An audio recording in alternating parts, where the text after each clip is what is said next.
Il y a un trauma qu'on appelle le trauma développemental qui se produit dans la très très jeune enfance quand il y a l'impression que la figure d'autorité, donc en l'occurrence les parents, ne se sont pas occupés de nous à un certain moment et donc que nous n'avons pas été protégés. Ça peut tout simplement être laisser un bébé pleurer toute la nuit. En fait, l'empreinte va être la même que s'il y a un énorme trauma.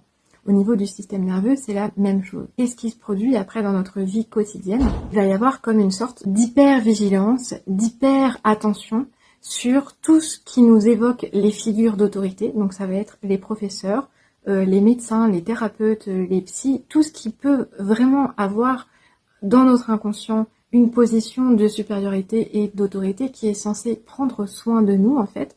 Parfois ça peut même aller jusqu'à les dirigeants politiques, va être hyper analysé en fait.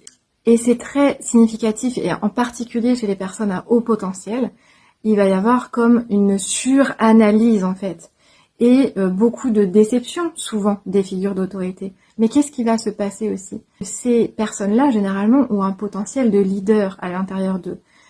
Parce qu'il y a une envie, il y a un besoin en fait de vouloir contrôler, mais aussi je sais ce qui n'a pas marché pour moi et donc je sais comment ça pourrait marcher. Mais le truc, c'est que quand cette personne-là va essayer de se lancer à son compte ou de devenir elle-même thérapeute, il va y avoir un gros syndrome d'imposture ici et de légitimité. Parce que le fait d'avoir ce jugement extérieur sur ceux qui sont censés prendre soin de nous, c'est aussi un jugement que je vais avoir envers moi-même.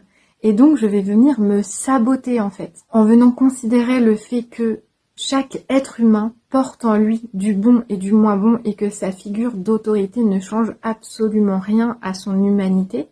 J'enlève ma perception et mon attente et mon besoin que cette personne est censée définir qui je suis, mon bonheur et mon bien-être. Et une fois que j'ai désamorcé en fait l'attente qu'il y a derrière ça en venant apaiser mon système nerveux, là où il a été blessé et où il est resté dans sa blessure, je m'autorise moi-même à être un humain qui a du bon et qui a du moins bon à l'intérieur de lui, et je m'autorise aussi à prendre ma place professionnellement en tant qu'accompagnante parce que j'ai développé cette conscience comme une autorisation à l'intérieur de moi de devenir moi-même ma propre accompagnante, ma propre figure d'autorité en fait.